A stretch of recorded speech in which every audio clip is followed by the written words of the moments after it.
Hello, my dear students. Hope you all are doing well. I welcome you all for your English online class. Children, kindly follow the below mentioned instructions. Use earphone or headphone for a better learning experience. Keep a notebook and a pen handy to make notes. Read the text on the screen. Sit at a quiet place. You may pause the video till you get ready to resume or when you have to make a note of important points. My dear students, topic for today is scene passage. What is scene passage? A scene passage refers to the one you might have discussed or seen before and is used to test the knowledge that you have grasped by understanding it. It included questions for which you have to give an answer. Children, here are some misconceptions regarding the scene passage, so kindly pay attention. There are some misconceptions related to the way of answering the scene passage. The misconceptions are as follows. It is possible to understand the key idea of the paragraph by just reading the first and the last sentence. But this is not correct. Reading the questions first will help to understand the paragraph better.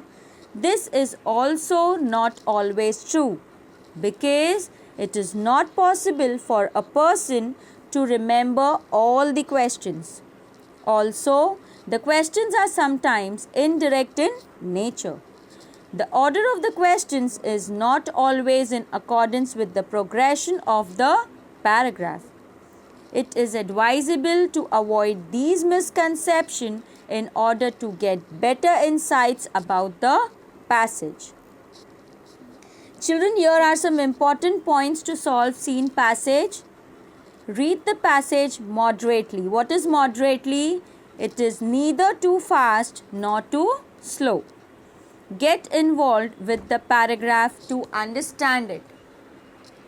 Underline the important lines or parts of the passage to answer the questions.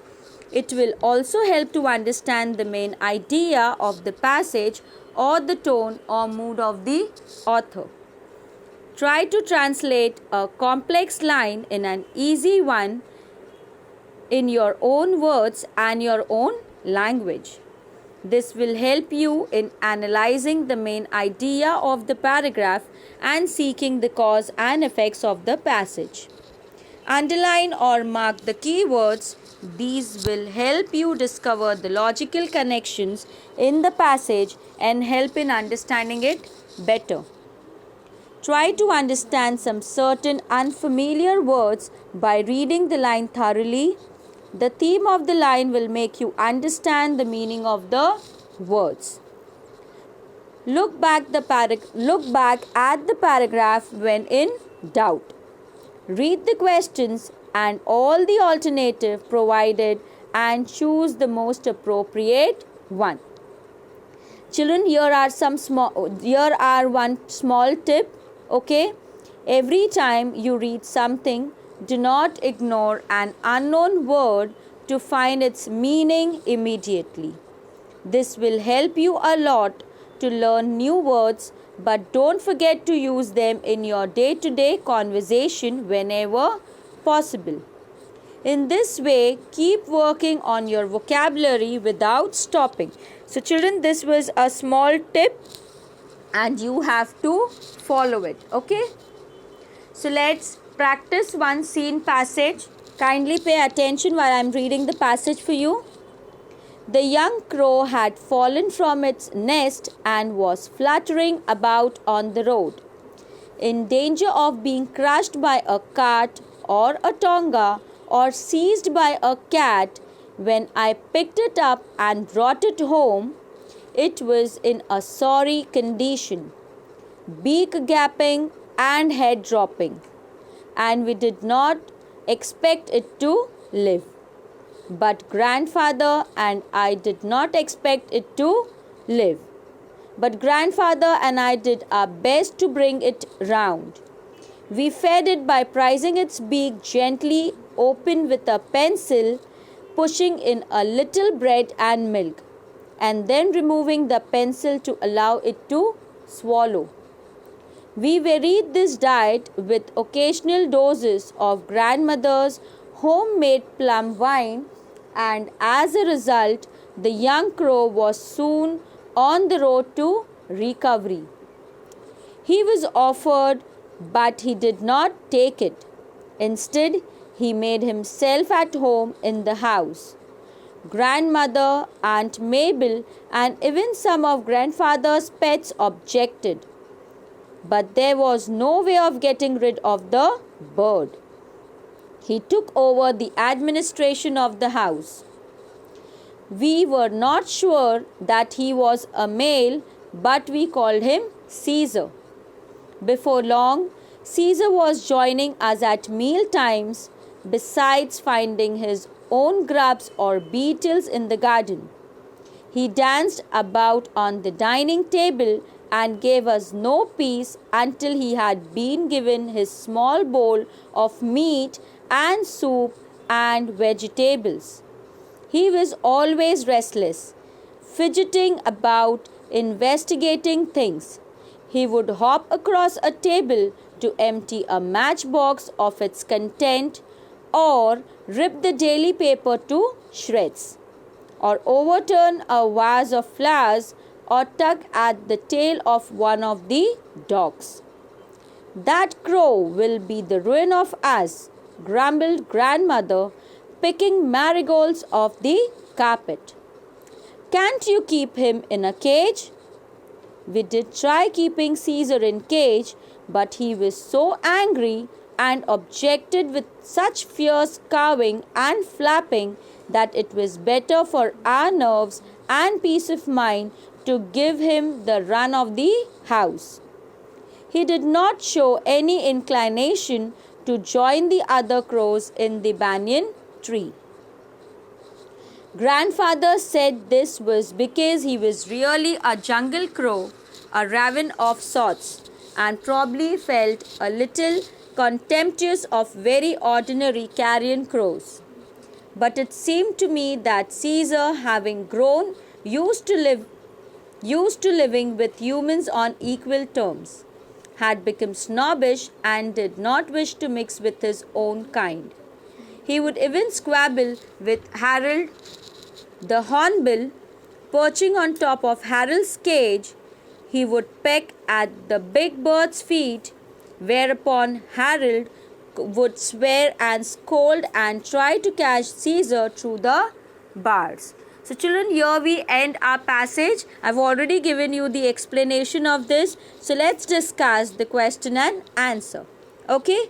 So question number 1 is, what dangers were likely to befall the young crow?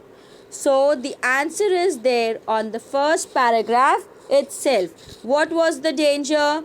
So the danger was, the young crow was in danger of being crushed by a cat or a tonga, or seized by a cat.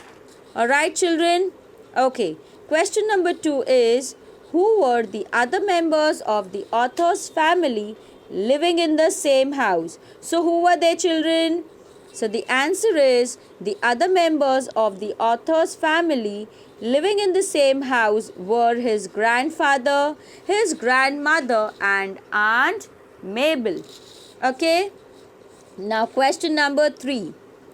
What is implied in he took over the administration of the house? And this sentence, he took over the administration of the house, is there in inverted comma. So here the question says that we need to give an explanation on that particular sentence, right?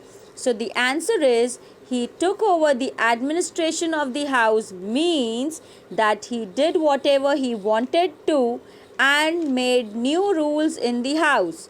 The others accepted his behavior. Okay children, now question number 4.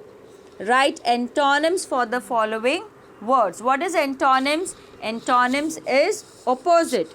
So pay attention. Captivity. What is the opposite of captivity? Freedom. Humble, snobbish. Cooperated is objected. Okay. Now question number 5 is find synonyms for the following words. What is synonyms? Words with same meaning or similar meaning. So the first word is disapprove. Disapprove means what? We object, right? So the answer is objected. Bits and pieces. Tukde tukde karna means what? Shreds, right? Third is rebuke. Rebuke is what? Scold. Okay.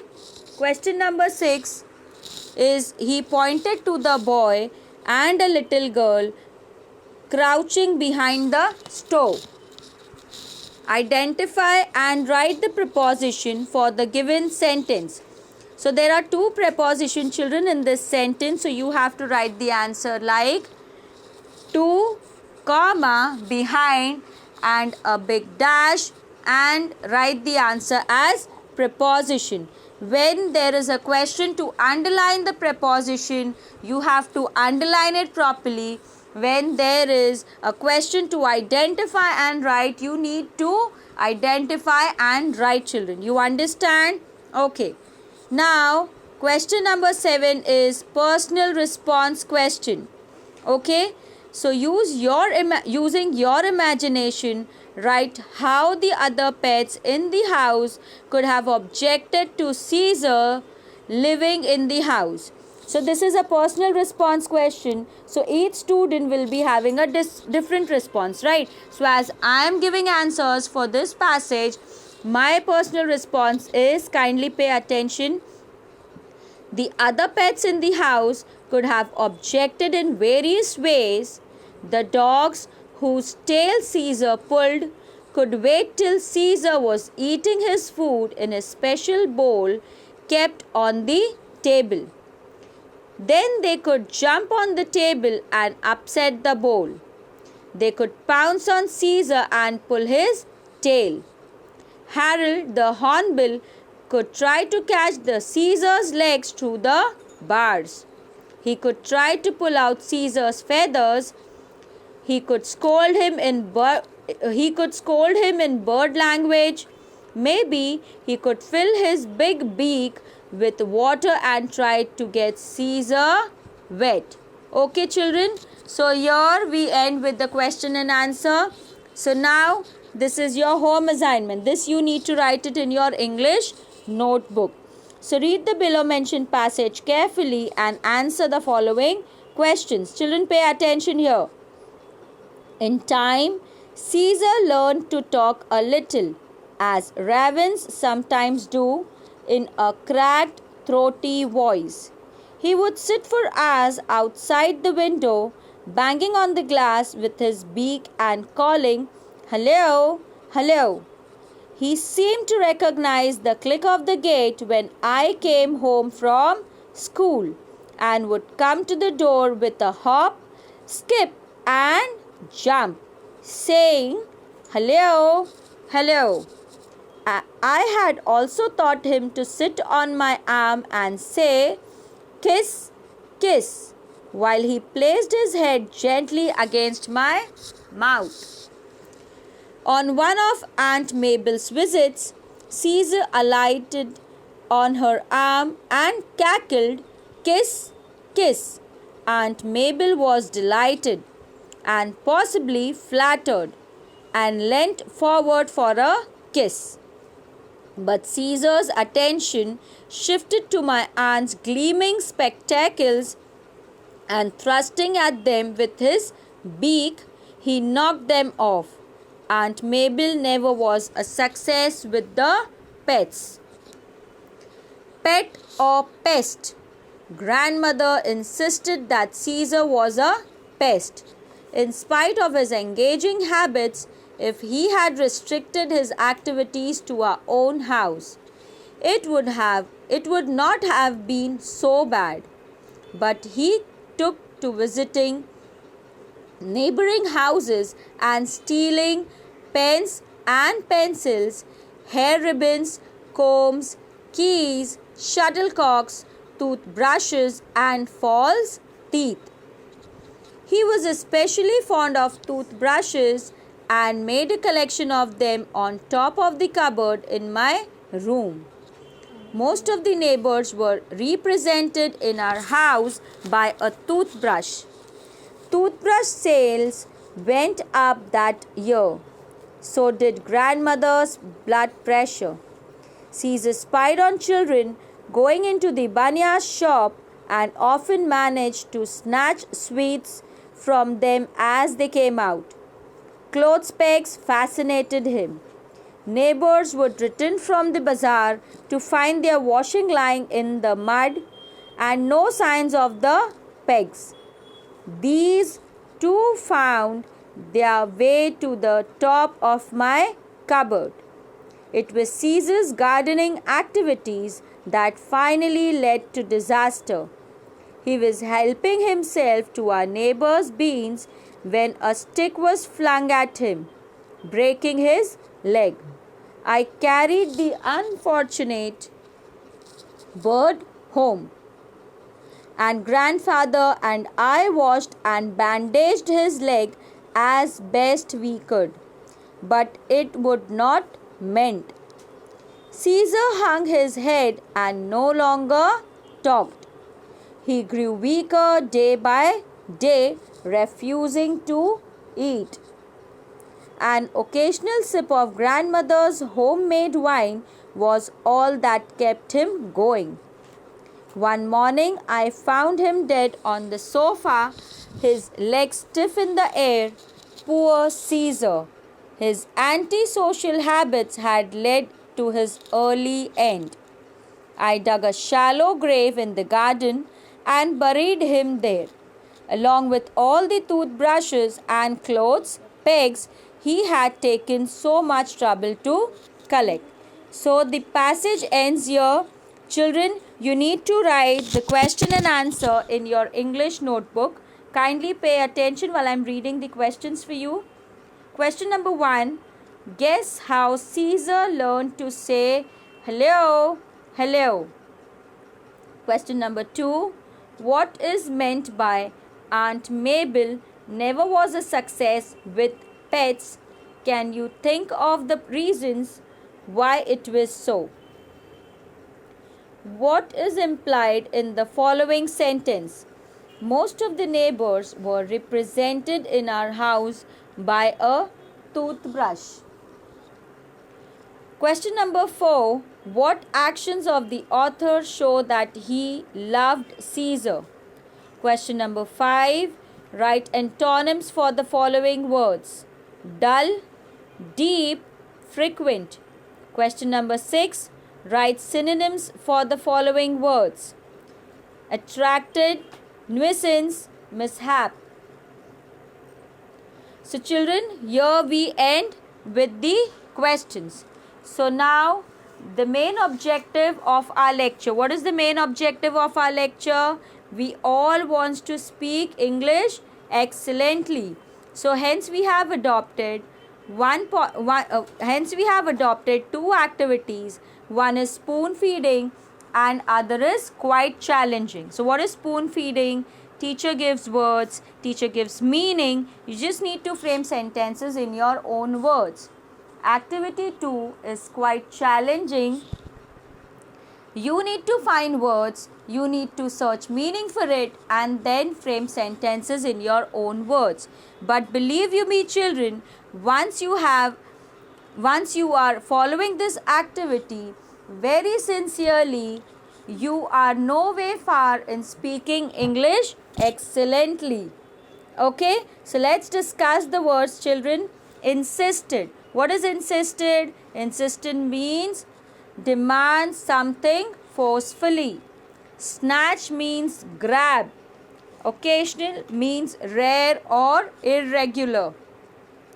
Any time, any moment, I may call you in school for the correction of this activity part. So kindly follow it sincerely children. Okay. So we are done with the lecture. In our next lecture, we will learn poem number 3.4, The Brook. Okay? Thank you so much, my dear children, for your time and attention. Stay healthy, stay safe. God bless you all. Have a great day. Bye bye.